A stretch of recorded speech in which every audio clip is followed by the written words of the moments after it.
Salut à toi mon ami et bienvenue dans cette vidéo, j'espère que tu vas bien. Si tu as cliqué ici, c'est probablement que tu t'intéresses peut-être à l'entrepreneuriat ou alors tu t'intéresses au voyage et que ce titre, pas putaclic, hein, c'est réel, t'a attiré. Bon pour me présenter, ravi de t'avoir, je m'appelle Thomas Benson et je suis entrepreneur du coup depuis mes 16 ans. Du moins j'essaie d'être entrepreneur depuis mes 16 ans, vraiment devenu quelques années après. Et je suis parti justement en Asie à 18 ans, enfin en Asie, dans plein de pays mais principalement en Asie, à partir de mes 18 ans. Depuis j'ai fait l'Italie, la Grèce, Bali, donc l'Indonésie, j'ai fait le Mexique, la Thaïlande et là où on se filme actuellement, je suis au Vietnam. Donc bref, maintenant j'ai 20 ans et ça fait 2 ans que je fais ça. Alors je suis retourné quelques fois en France mais j'ai quand même tiré pas mal de conclusions de cette aventure folle. Et dans cette vidéo je vais te faire le bilan pour ou contre, enfin le pour et les contre d'être parti comme ça de l'autre côté du monde si jeune pour un projet aussi ouf que monter sa propre boîte. Let's go! Avant de commencer le bilan, franchement, abonne-toi. Non, je vais être très clair avec toi. Je prends du temps pour faire cette vidéo. Mais non, tu sais pas, mais je suis entrepreneur, j'ai mes petits boulots, j'ai un planning assez chargé. Et franchement, tu vois, je suis au bar, j'ai pris mon petit PC, j'ai préparé un petit truc, des petits points. Et bien le prix de cette vidéo, vraiment le prix à payer, c'est l'abonnement. Donc tu cliques, tu as un bouton rouge juste en dessous de la vidéo, c'est hyper bien fait. Tu cliques sur la vidéo, tu cliques sur t'abonner.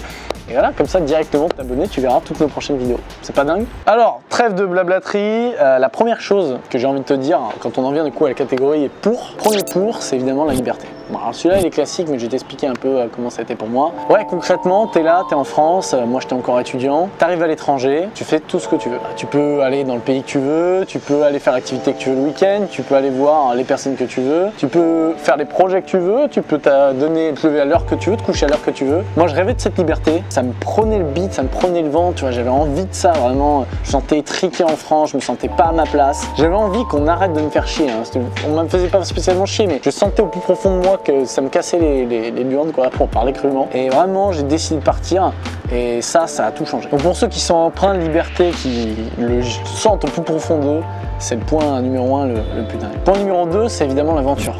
Tu vis des trucs, moi il m'est arrivé des choses dingues, de me retrouver à me faire opérer d'urgence à quelques heures de clamsé au Mexique et payer plusieurs dizaines de milliers de dollars, sinon je devais crever sur place. Ça c'est des expériences moins bien. Mais faire des soirées organisées par le cartel du Mexique où tu te retrouves à 10 bornes de n'importe quelle ville, où t'emmènes les yeux masqués et bon finalement c'est une expérience de dingue, tu t'en souviens toute ta vie. T'as plein d'anecdotes comme ça, j'en ai des centaines à dire et en fait c'est ça, je me rends compte que les gens qui voyagent, les gens qui vivent des expériences d'aventure, ils sont dans des lieux un peu pas dangereux mais dans un endroit où tout peut se passer en bien et en moins bien, et au final t'es plus sage dans le terme sagesse, t'es plus sain, t'as plus d'aventure, t'es plus humble et en fait tu prends en conscience. C'est mon troisième point, c'est que tu grandis très vite, tu tires tellement de conclusions, vraiment le mois d'avant n'a rien à voir avec le mois d'aujourd'hui. Mon regard sur le monde, ma confiance, ma façon de parler, les anecdotes que j'ai à te raconter, je suis un homme complètement différent et ça s'est fait en 2 ans. J'ai changé beaucoup plus en 2 ans que dans les 18 premières années de ma vie quoi. Vraiment pour de vrai. Dans tous les aspects de ma vie, je suis devenu à 80% celui que je voulais devenir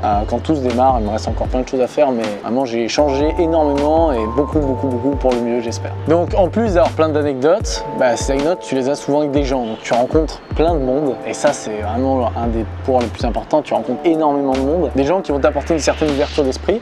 Donc pour mon cas ça a été beaucoup d'entrepreneurs. D'entrepreneurs j'ai rencontré notamment à Bali, j'ai fait des rencontres dingues avec des entrepreneurs, j'ai rencontré des gens énormes au Mexique. Tous ces gens là ils ont de l'avance potentiellement sur toi et tu vas aller te confronter à des gens qui ont des vies extraordinaires, qui ont un passif fou que tu ne retrouveras pas forcément en France ou du moins bien moins facilement. Concrètement je suis là, je suis à une salle de sport à Bali, ça s'appelle Body Factory dédicace. Je vais au sauna, puis je commence à tchatcher un mec, effectivement il se retrouve que le mec il est multimillionnaire, il a une boîte de dingue, tu parles avec lui, tu te fais du réseau, tu apprends plein de choses et en fait tu te positionnes avec des gens, la phrase classique que tout le monde dit, je vais redire, je suis obligé, mais on est la moyenne des 5 personnes qu'on côtoie le plus, là c'est vraiment le cas. Concrètement, tu es entouré de gens qui ont plus d'expérience de toi, qui sont plus humbles, qui ont du vécu, tu progresses énormément. Alors ça peut être des gens dans des vieux que j'ai rencontrés, des personnes âgées, rencontrés, tu vois, qui n'étaient pas forcément l'entrepreneur ou quoi, qui te donnent des leçons de vie. Bref, tu rencontres des gens extraordinaires et ça t'apporte énormément. Ce qui est hyper cool, et là je parle spécialement pour ceux qui veulent être entrepreneurs, c'est que tu peux vraiment moduler ton quotidien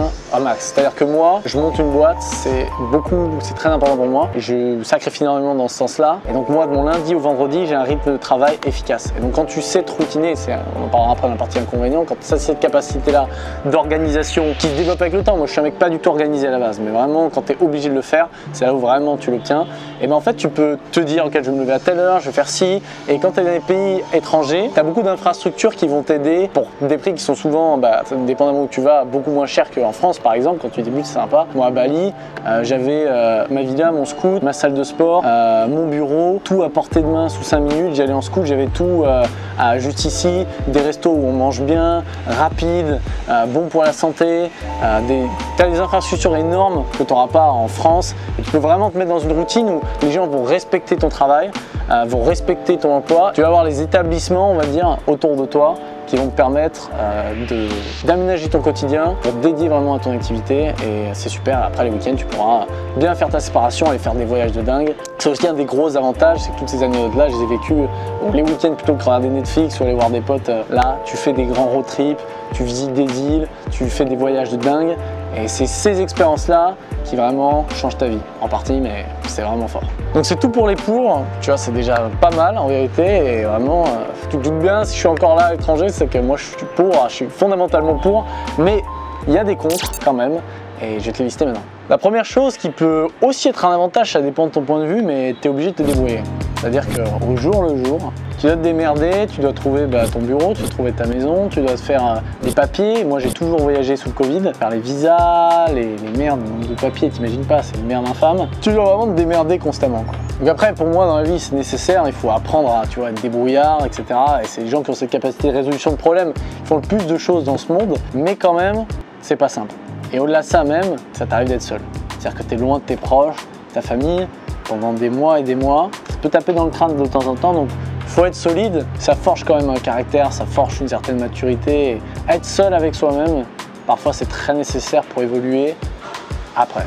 Évidemment, tu bouges pas mal. Alors moi, je favorise ce qu'on appelle le slow travel. Je suis pas fan des grosses expressions en anglais, mais le slow travel, c'est juste voyager lentement, s'installer plusieurs mois quelque part. C'est pour ça qu'en 2 ans, j'ai pas fait non plus tant de pays. Chaque fois, je suis resté plusieurs mois. Je me suis installé, j'ai rencontré des gens, j'ai créé un réseau, des habitudes. En fait, moi, c'est ce que j'aime faire. C'est que là, tu vois, par exemple, quand j'étais en Thaïlande, là, j'irai jusqu'à récemment, j'avais mon bureau, mes restos, je connaissais bien, des potes là-bas, etc., etc. Donc ça aide pas mal. Dans la majorité des cas, ou en tout cas, que beaucoup de personnes que j'ai rencontrées sur le chemin qui sont entrepreneurs comme moi, qui sont assez jeunes ou moins jeunes, mais ils bougent beaucoup. Ils bougent beaucoup, ils sont pas toujours aussi routiniers que ça. Et des fois, ça peut apporter une certaine instabilité d'être là toujours sur le chemin, bouger d'hôtel, de trucs, changer une semaine ici, 2 semaines par là. C'est pour ça que moi, j'ai toujours privilégié une certaine forme de stabilité qui est nécessaire quand tu voyages longtemps, et surtout quand tu veux construire un truc comme une boîte, comme moi je le fais. Mais ça peut vite devenir quand même un problème. Autre point, un truc qui est réel, c'est plus dur de créer des relations long terme avec les gens que tu rencontres. Tu rencontres beaucoup de monde, et moi tu vois, je suis resté principalement, là où je suis resté plus longtemps, c'est à Bali. J'ai beaucoup de potes là-bas, des gens qui habitent là-bas à temps plein, des potes entrepreneurs, des potes pas entrepreneurs. J'ai rencontré lors de mon premier voyage, d'autres lors du deuxième, etc. Mais souvent, quand on arrive à la fin de ces plusieurs mois là-bas, tu te bouger parce que c'est le but de tout ça. Tu vas rencontrer du monde, tu vas sortir de ta zone de confort pour évoluer. En fait, tu te retrouves là à Bali et t'es bien en fait. T'es bien parce que tu connais des gens, etc. et t'es obligé de leur dire au revoir. Donc ça brise un peu des choses, et ça peut être plus dur de créer des relations long terme. À part si tu rencontres des gens qui te suivent avec toi. Et moi, c'est ce que je fais de plus en plus. J'ai maintenant plusieurs membres de mon équipe qui sont avec moi à temps plein, et plusieurs autres qui sont avec moi dans mes voyages. Plus tu peux rencontrer des gens avec qui tu t'entends super bien, qui ont les mêmes objectifs de toi, qui vont te dire ok, on peut voyager ensemble à telle ville, et ça donne lieu à des moments extraordinaires. Comme moi l'an dernier, là en 2021, fin 2021 à Bali, on était plusieurs, on doit être 6-7 vraiment potes très proches. Tu pars avec eux, tu fais des activités extraordinaires, et en même temps à côté tu bosses, tu construis un projet, et c'est d'autres amis entrepreneurs qui peuvent t'aider à progresser. Donc ça, quand ça arrive, c'est c'est génial. Le souci, c'est que comme je te dis, à un moment donné, il faut que ça s'arrête, il faut bouger. C'est toujours un peu difficile. Alors il y a un truc qui manque, et dans lequel c'est peut-être pas encore trop ton cas à toi, si tu as envie de bouger, tu as envie de changer de vie, etc. C'est le style de vie à la française, mine de rien. Moi, je suis un mec qui aime bouffer, tu vois. Et j'aime la bonne bouffe, j'aime la gastronomie, j'aime plein de choses. Et ça manque quand même dans certains pays. Là, tu vois, je suis en Asie. Franchement, je te fais cette vidéo parce que vraiment, il faut que je t'en fasse. J'ai bien un rythme toutes les semaines. Je sais pas, le vendredi à 18h30 toutes les semaines. Je te fais une vidéo, et je dois tenir un rythme. Mais tu vois, hier soir j'ai mangé un truc, c'était des pâtes, champignons, crème, brocoli et vraiment ce matin j'ai vomi, etc. Bon, pas ouf, ça arrive. Intoxication alimentaire, je te fais comme cette vidéo, je suis pas au top de ma forme. Ce qu'il faut comprendre, c'est que c'est pas la gastronomie française, tu vois. Clairement, il y a un gap et même il y a plein de petits trucs à la française, le style de vie à la française, des destinations, etc. Des fois, tu peux avoir un peu mal du pays, c'est pour ça que je reviens quand même de temps en temps et ça en surprend plus d'un. Alors ça, j'ai hésité, je l'ai mis en point négatif, le décalage horaire. Quand tu es entrepreneur, ça peut être ennuyeux. Tout dépend de si tu passes beaucoup d'appels ou si tu as juste envie de bosser de façon tranquille. Donc ça dépend un peu de ton rôle. Si tu commences à avoir une équipe et tout, tu prends forcément beaucoup d'appels, de rendez-vous, tout ça. Mais si tu es au début, quand tu es par exemple en Asie, tu as tous les matins, de 8h à midi, les gens dorment, donc ils t'appellent pas, ils te dérangent pas, tu peux te concentrer et bosser. Puis l'après-midi, tu prends tes appels. C'est le matin et le début d'après-midi en France. Donc ça, c'est hyper pratique. Moi, je prends raisonnablement des appels, j'essaie de limiter au max. Et donc ça me va très bien. Mais je sais que pour plein de personnes, c'est ennuyeux d'avoir un décalage, surtout en Amérique où là pour le coup c'est vraiment chiant, t'es en retard quoi par rapport à la France, donc ça peut être ennuyeux. Et enfin la dernière chose que je me suis noté comme inconvénient de partir jeune, faire l'entrepreneuriat seul à l'étranger, c'est la discipline que tu dois avoir. Alors je vais être sincère avec toi, si tu es ici, c'est probablement que tu es un mec ou une fille qui avait envie de changement, tu vois, qui ressentait au fond de tes tripes, dans ton bide, que tu avais envie de changement, tu avais envie de changer d'environnement, tu n'en pouvais plus de là où tu étais, et tu as bossé fort, si tu es entrepreneur ou tu es en phase de devenir entrepreneur, peut-être que tu le fais en ce moment, tu bosses fort pour obtenir ce qu'il te faut pour voyager, pour changer de vie. Parce que en fait, tu le sens plus profond de toi, tu as besoin de ça. Tu vois. Moi, j'étais exactement dans ce cas-là. Et donc, si tu as ça, tu vas réussir à te discipliner à l'étranger. Mais ce qu'il faut bien comprendre, c'est que tu vas être seul. Tu vas être seul de l'autre côté du monde et il n'y aura personne pour dire de faire ci, de faire ça. Les jours où tu es fatigué, il va falloir se mettre à bosser. Les jours où tu as fini les trucs à 15h, etc., il va falloir finir tes journées. Personne te presse, personne te force. Et encore moins quand tu es à l'étranger, tu vois. Encore moins quand ça marche. Donc, il faut avoir une discipline, une raison. Et pour moi, pour l'avoir, il n'y a pas 15 000 secrets. Il faut en avoir chié. Il faut à un moment donné de ta vie, t'être mis en face du boulot et tu bosses dur, t'en chies parce que tu sais que tu n'as pas d'autre choix. Parce que tu as cette grinta au fond de toi, tu sens cette énergie et tu la convertis en force pour réussir ton projet. Tu vois. Et je pense que ce travail-là que tu fais, même si pour l'instant tu comprends peut-être pas, peut-être ça n'a pas encore marché pour toi, tu comprends pas encore l'intérêt de l'avoir fait, etc. Il va payer, c'est sûr, s'il va t'apprendre une certaine résilience, un certain respect de ce que tu as fait, ce qui fait que même moi aujourd'hui où je pourrais travailler moins, je pourrais me calmer, etc. Je continue d'avoir cette résilience, respect pour mon travail et ma boîte et le projet que je monte parce que je sais que sans ça, rien dans ma vie aurait changé et ma vie serait exactement la même, à savoir je serais vraiment encore à Lyon et vraiment probablement énormément moins heureux que je suis aujourd'hui. Donc voilà, pour conclure, je t'ai pas trop parlé de mon parcours entrepreneurial, c'est pas le sujet, j'ai fait une première vidéo de la chaîne dédiée là-dessus si ça t'intéresse, mais moi j'ai démarré l'entrepreneuriat en 2018, j'avais 16 ans parce que j'avais envie de changement, dans ma vie, j'étais fondamentalement malheureux et tout ce que j'ai fait, tous ces aventures que j'ai vécues, tous ces risques que j'ai pris pour en être ici, ça m'a apporté tout le bonheur que j'ai toujours rêvé et ça a changé ma vie en bon. Alors si aujourd'hui t'hésites, t'es dans cette situation-là où peut-être t'es en France, tu hésites à te lancer l'entrepreneuriat ou tu hésites à partir voyager, tu hésites à suivre tes rêves, peu importe si c'est l'entrepreneuriat au final ou autre chose, franchement fonce. Vraiment, on n'a jamais de remords d'avoir fait ce genre de choses.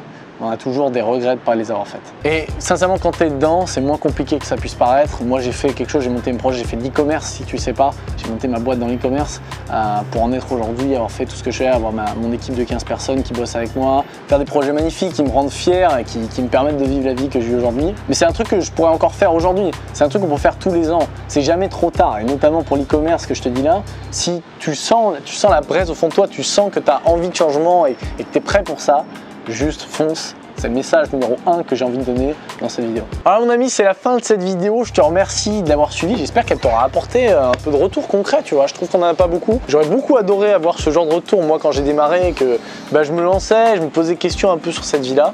Si tu as des questions sur l'entrepreneuriat, partir à l'étranger, tout ça, tu peux me les poser en commentaire. Et sinon, merci de t'être abonné du coup, parce que tu as consommé le contenu, tu as compris que le prix c'est de s'abonner. Si tu veux pas qu'on aille te chercher parce que tu payes pas tes dettes, je te laisse t'abonner tout de suite si tu as oublié en cliquant sous la vidéo. Tu prends ton téléphone, ton PC, tu fais ce petit effort, ça prend 2 secondes. Je sais que c'est pas le plus pratique, mais franchement c'est 30 services au vu de ce qui va arriver bientôt. Et quant à moi, bravo pour avoir vu cette vidéo jusqu'à la fin. C'était Thomas Benson. On se retrouve la semaine prochaine, vendredi 18h30. Ciao.